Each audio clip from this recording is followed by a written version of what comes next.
¿Qué responsabilidad tiene la OTAN en el conflicto de Ucrania?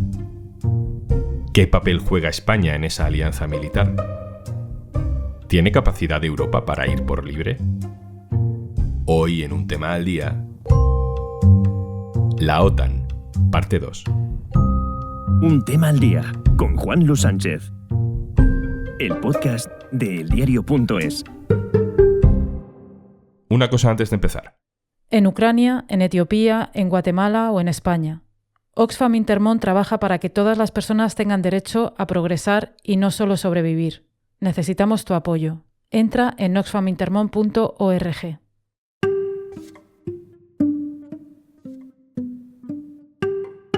La cumbre de la OTAN se está celebrando en Madrid y estamos aprovechando para hacer un análisis sobre la alianza militar. Es un análisis en dos partes, esta es la segunda parte, aunque en realidad se pueden escuchar en cualquier orden. Me acompaña Olga Rodríguez, periodista experta en información internacional, escritora, compañera del diario.es. Hola de nuevo, Olga. Hola, Juanlu. Ayer hablamos del origen y de algunas de las operaciones recientes de la OTAN. Hoy ya entramos de lleno en la guerra de Ucrania, en el papel de España. Vamos al grano. Olga, ¿qué grado de responsabilidad en este conflicto de Ucrania atribuyes a la OTAN? A ver, el autor de la invasión de Ucrania es Putin y el gobierno ruso. La autoría es clarísima, ¿no? Cierto es que la invasión rusa de Ucrania ha sido en realidad una crónica anunciada a lo largo de los años, pero no por ello evitada, ¿no? Tanto personalidades estadounidenses que ocuparon importantes puestos institucionales como analistas de calado han sabido, y así lo han ido expresando públicamente a lo largo de los años, que una expansión de la OTAN hasta las fronteras rusas significaría un desafío al que Moscú terminaría contestando. Y, sin embargo, dicha expansión no se evitó. ¿Justifica esto la invasión ilegal rusa y los ataques indiscriminados? No, en absoluto. Pero es evidente que no hubo una diplomacia preventiva, sino que más bien ha habido una especie de diplomacia, entre comillas, lo de diplomacia provocadora, ¿no? Ese empeño era muy visible solo con asomarse un poco al ámbito de las relaciones internacionales. Yo no tengo acceso a grandes líderes mundiales, desde luego, pero sí que conozco a muchas organizaciones internacionales. He participado en debates con muchos think tanks, con fundaciones, y en determinados entornos siempre se acababa intentando involucrar a Ucrania. Bueno, hemos visto cómo había un empeño, ¿no?, en esa expansión de la OTAN. La historia no empieza hoy, también es importante tener en cuenta de dónde vienen las cosas, ¿no? Pero expertos pues el propio George Bibby, el propio Kissinger, el propio William Burns, que es el actual director de la CIA de Biden, muchísimos analistas, como el profesor de Relaciones Internacionales Stephen Walt, o como la editora del Council on International Relations en Estados Unidos, Katrina vanden Heuvel, gente desde la Brookings Institution, Samuel Charap, experto en Ucrania, de la corporación RAND, que es un grupo de expertos alineado con el Pentágono. Todos ellos advertían y han seguido subrayando que esa expansión podría provocar una reacción contundente por parte de Rusia. Ante ello, bueno, pues yo creo que hay que buscar soluciones con madurez, con cordura y preguntarse, ¿tan importante era la entrada de Ucrania en la OTAN? ¿Y para quién era tan importante? Bueno, contéstame a esa pregunta. ¿Para quién? Era importante para Estados Unidos. Aquí estamos viendo que hay una especie de externalización del conflicto, que es un modelo muchas veces repetido por Estados Unidos en las últimas 2 décadas. Es decir, es innegable a día de hoy que Ucrania se ha convertido en escenario de un pulso entre Washington y Moscú, en el que se disputan poder, órbita de influencia regional, clientela en el mercado del gas. Y esto pues está produciendo a costa de la población ucraniana, a costa de la propia Ucrania, que se arriesga a ver su territorio desgajado, ¿no? Y a costa también de Europa, porque los riesgos que se ponen encima de la mesa para toda Europa con la perpetuación de este conflicto son enormes, ¿no? Hablabas del gas. Claro, una de las cosas que están en el trasfondo de todo esto es que Estados Unidos es proveedor de gas y Rusia también es proveedora de gas. Y Europa no es proveedor, sino un gran consumidor. Solo por eso podemos decir que los intereses europeos y los intereses norteamericanos no son exactamente los mismos en este conflicto. Y ahí la OTAN juega un papel, ¿no? Claro, exactamente. Cuando los intereses son idénticos no hay ningún problema, pero es que hay veces que no solo no son idénticos, sino que chocan. Y el tema del gas es uno de ellos, ¿no? Antes hablábamos en el programa de ayer de que varios países europeos en los últimos años reivindicaban buscar una buena vecindad con Rusia, ¿no?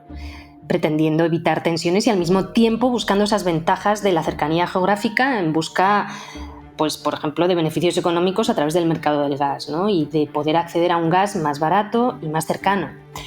Washington ahora se está beneficiando de esta nueva situación porque Europa va a comprar el gas licuado de Estados Unidos, aunque esté más lejos y sea más caro, y de esa manera Estados Unidos pues, ha conseguido nuevas clientelas, ¿no? y detener la posibilidad del crecimiento de un intercambio mercantil entre Europa y Rusia a través del gas y de otros productos. Seguro que hay gente que varias veces en esta conversación, Olga, ha podido pensar, bueno, ¿y entonces qué? Putin invade Ucrania y no hacemos nada, ¿no? O no ayudamos a que Ucrania se pueda defender de algo que objetivamente es una invasión injustificable.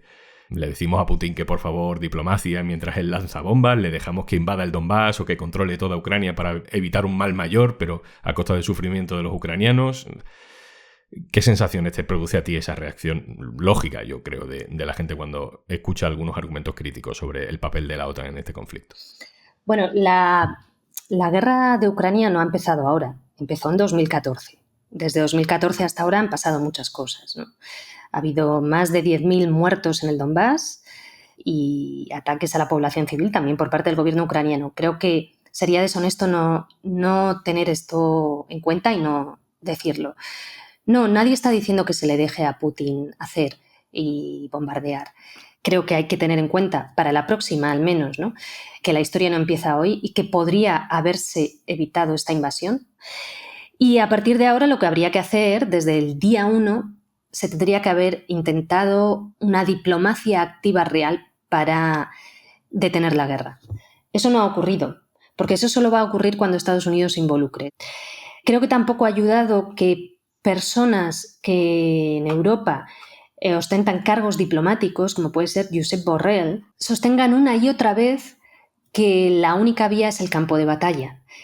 Porque aunque no te lo creas, tengas ese cargo y no creas en la vía diplomática, tu obligación es decir que es preciso buscar una salida negociada, que es preciso apostar en busca de una tregua porque las treguas salvan vidas. Eso es lo que desde la vía diplomática ha de decirse públicamente, ¿no?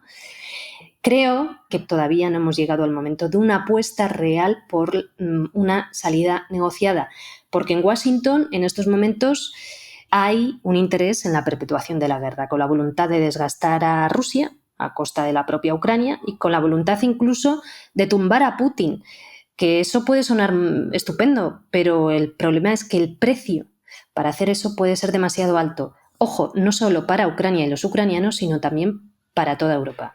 Hablemos de España.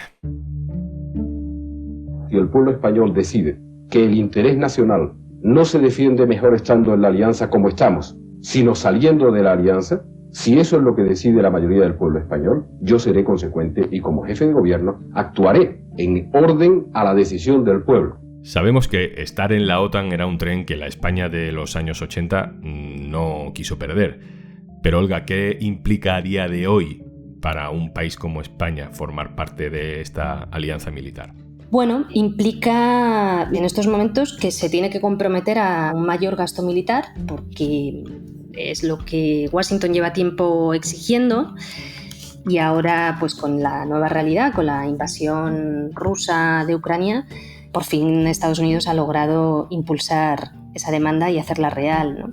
Pues eso va a implicar que habrá que extraer ese dinero de otras partidas en un momento en el que serían precisas más inversiones en programas sociales. ¿Cómo se va a gestionar eso? También implica estar involucrada en estrategias militares y en guerras que no le benefician y que podrían perjudicarla creando nuevos riesgos, porque las guerras tienen consecuencias terribles que duran generaciones y suelen traer enormes riesgos, ¿no? España pagó su intervención en Irak en 2003. Los atentados del 11M en Madrid se interpretaron por parte de muchos analistas como una respuesta y un castigo a aquella participación con Washington en Irak por parte del gobierno de Aznar. Y crear nuevas amenazas a las ya existentes a través de una participación en lugares lejanos es un riesgo no solo para España, sino para cualquier país. Por eso, en los últimos años, Europa o algunos países europeos buscaban la posibilidad de fortalecer, de crear y fortalecer una estrategia defensiva propia, ¿no? Para actuar solo, respondiendo a los intereses propios. ¿Pero crees que es factible? Es una vía que han defendido Merkel, Macron, en algún momento Borrell también lo ha sugerido. ¿Crees que es posible un ejército europeo? A Estados Unidos le conviene seguir teniendo hegemonía sobre Europa y a Europa le interesaría tener su propia autonomía, como decía, con buenas relaciones con Washington, por supuesto, incluso con la posibilidad de colaborar cuando los intereses confluyeran, pero sin la necesidad de estar obligada a hacerlo cuando los intereses no solo no confluyen, sino que son contrarios. ¿Es posible? Claro que es posible. Ahora bien, se necesita voluntad. Visto lo visto y en el contexto en el que nos encontramos, quizás necesitaríamos permiso. No lo digo desde una posición de sumisión, sino que la correlación de fuerzas es una determinada. Y si hay una potencia tan poderosa como Estados Unidos empeñada en que Europa no desarrolle su propia autonomía, pues lo tendremos más difícil. ¿Significa eso que no haya que intentarlo? No, hay que intentarlo, claro. Yo tengo la sensación, y con esto vamos terminando, que la OTAN va a seguir ahí.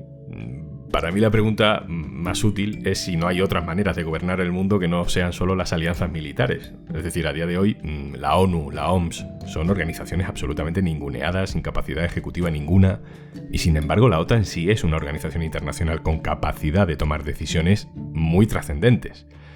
Estamos delegando toda la política internacional en una alianza militar.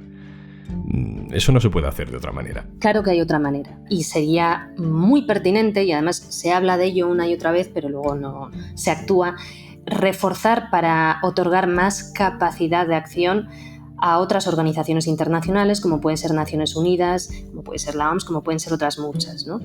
Delegar la política internacional en una alianza militar es algo terrible, es algo peligroso incluso, ¿no? Porque claro, aquí confluyen muchísimos intereses, ¿no? Pues si se quiere acceder a recursos que están en territorios lejanos, pues la fuerza bruta militar lo facilita mucho. Por otro lado, la propia industria armamentística constituye riquezas muy importantes para las economías de muchos países y en concreto, por ejemplo, del PIB estadounidense, ¿no? Otro problema es la deshonestidad en el relato público sobre las relaciones militares y las relaciones internacionales. Si se nos contara a las poblaciones las causas reales de determinados movimientos, nos llevaríamos las manos a la cabeza. Por eso se revisten y se disfrazan de razones presuntamente altruistas que, que en un mundo idílico podrían servir, pero es que no estamos en un mundo idílico, ¿no? Y detrás hay otra serie de motivaciones, a veces demasiado oscuras y terribles. Olga Rodríguez, muchas gracias por lo de ayer y por lo de hoy. Un placer. Y antes de marcharnos... Paciencia. Dícese de la virtud de tener que acabar todas las tareas que tienes pendientes hoy para poder hacer algo que te gusta. Bueno, eso antes de que llegara Podimo. Y si no sabes de lo que estoy hablando, entra en podimo.es/aldía y disfruta de 60 días gratis para disfrutar de todos los podcasts y audiolibros que tienes disponible. Y lo mejor es que no tienes que esperar a acabar todas las tareas que tienes pendientes hoy, porque puedes escucharlos mientras las haces. Igual que estás escuchando Un tema al día de eldiario.es. Esto es Un tema al día, el podcast de eldiario.es. También te puedes suscribir a nuestra newsletter. Encontrarás el enlace en la descripción de este episodio. Este podcast lo producen Carmen Ibáñez, Marcos García Santonja e Izaskun Pérez. El montaje es de Pedro Godoy. Yo soy Juan Luis Sánchez. Mañana, otro tema.